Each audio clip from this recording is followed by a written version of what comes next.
Just to begin with, can you talk a little bit about Walker Stadler's performance? Came out strong, looked good to begin with. Well, I mean, it was good to get him back out there and get him some consistent innings. But we got to cut our walks down. I mean, put a lot of pressure on ourselves. Did a good job of, even after a mistake, getting the ground ball double play in the first couple innings. But it was good to get him out there, but he's got to get more consistent and eliminate the walks. Was there a reason why he was pulled at that? It looked like he left the field right away. We have 5 walks in 4 1/3 innings, and our philosophy here at Indiana is make teams beat you. And when you're walking people, that's not sticking to it. But I thought he hadn't been out there a lot, and getting back out there was good. But my feeling on that is the only way this team beats you is if you give them free base runners. And just going along with that, with the free base runners, a few errors, very costly errors there, especially the Clark error. Have you ever seen a play like that? Seemed to be in foul territory, right on the line. Ball drops out of his glove into fair territory, and a run scores. I mean, have I seen it? Yeah. But but it's no secret. I mean, the defense has been our nemesis all year for whatever reason, and today. We make an error there, and it costs us 2 runs. We do the same thing an inning or so later, it costs us 2 runs. And it's funny, talking to Dan Simons, a good buddy of mine on the other team. He goes, man, because I feel badly. He says, we didn't beat you, you beat yourselves. And I said, well, that's kind of how I feel. But we got to figure out a way to get better and put it together on the weekends.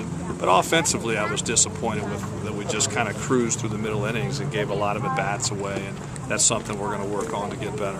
Yeah, that 6th through 8th inning, it didn't seem like much life, from the offense. Was that just complacency? Very immature approaches, and we said that between innings, and we're going to work on it. We're going to work on it tomorrow. So, we've got to get better. If we have any chance of competing in this league, we've got to get better at that type of stuff. Definitely.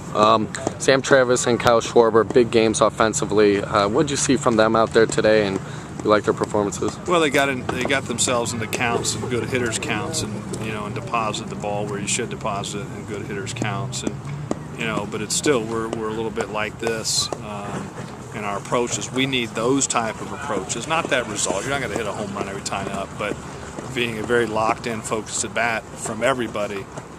Every single at bat, and that's what you strive for. But those guys did a good job of getting good hitters counts and did something with it. Before this weekend, Travis was struggling at the plate. Now, the past couple of games, 2 home runs already. Do you think he's a little bit more locked in there at the plate? Yeah, I mean, I think he's coming around. But again, he's getting good counts and doing something with it. And it's one thing to get into a good count, but you also have to have put a good swing to get a good result. So good to see him driving the baseball. We're going to need that down the stretch, but we need it for more than just 2 of the young guys. Seemed like a couple over-aggressive base running plays out there, in particular in the 8th inning. Well, the one round in first, that's totally my fault. I mean, I didn't have a great angle. I thought that ball was through, and I was waving him, so that one was 100% on me. I can't remember who the runner was at the time. I believe it was Travis at third. But there's no excuse for the other one. I mean, I don't even know what to say to that one. Okay. Pulled Nolan out in the 4th. Was that a missed sign? Yeah, mental. Yeah, not missing a sign. That's mental. We've talked about these mental and physical errors throughout the entire course of this season. Does there come a point where it's just a mental block in a way that you can't get over the hump? Well, I'd like not to think that that's the case. I mean, I think everybody's capable of controlling your environment, controlling the situations around you by thinking the game, and there's no excuse for missing signs. There's no excuse to do some of the things that we've done lately other than they're not focused. And our problem right now is we don't have a lot of depth on the bench, and baseball is not like basketball and football where you can take guys out and put them back in. So for us, it's either to prove a point, you got to pull a guy out of the game and sit him down, because it's but it creates a little bit of a dilemma for us because we don't have a lot of depth to begin with. But we're gonna do it, because what we're doing right now, the style of baseball we've played up to this point, is not something I'm proud of as the head coach at Indiana University. And all we can do is continue to work to get these guys to understand, regardless of age, you can still be a good baseball player and still make good decisions. It's one thing to fail, but it's another thing to fail because you're not thinking or you put yourself in a bad situation. So we're going to keep working on it. that is our only option at this point.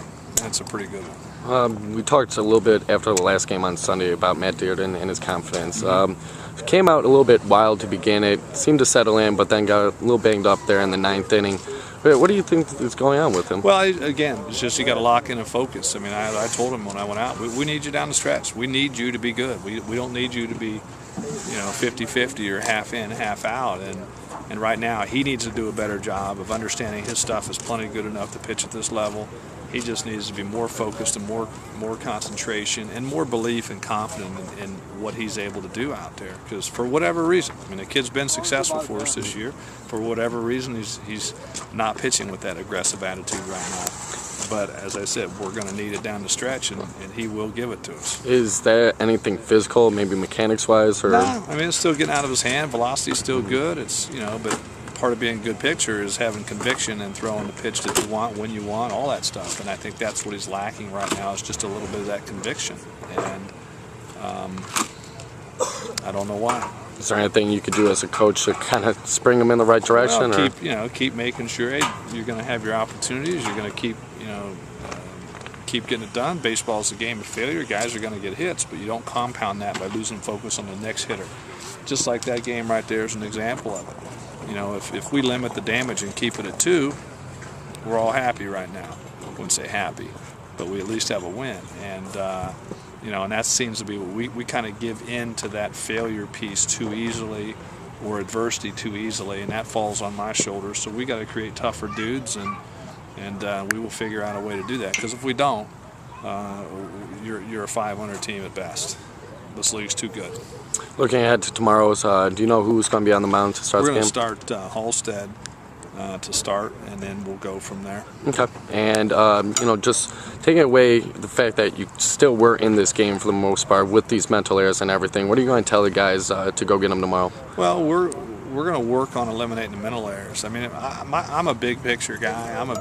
You love to win. You love to beat your alma mater and all those things, but the way we're playing right now isn't, in my mind, whether we come out of there with a win or not, isn't going to win consistently in the Big Ten. So my whole focus is on getting this team to understand that, and we will do whatever we need to do. And I mean, practice-wise and making sure, regardless of wins and losses, we need to play better. You think there's going to be any lineup changes from the people that did make mental mistakes that you pulled? Yeah, I mean, we're going to run O'Connor out there for sure because we're not going to settle for the mental stuff. O'Connor in to replace Nolden? He'll be in there for Nolden tomorrow. Okay. Yeah. Cool. So. All right, well, thanks a lot, Coach.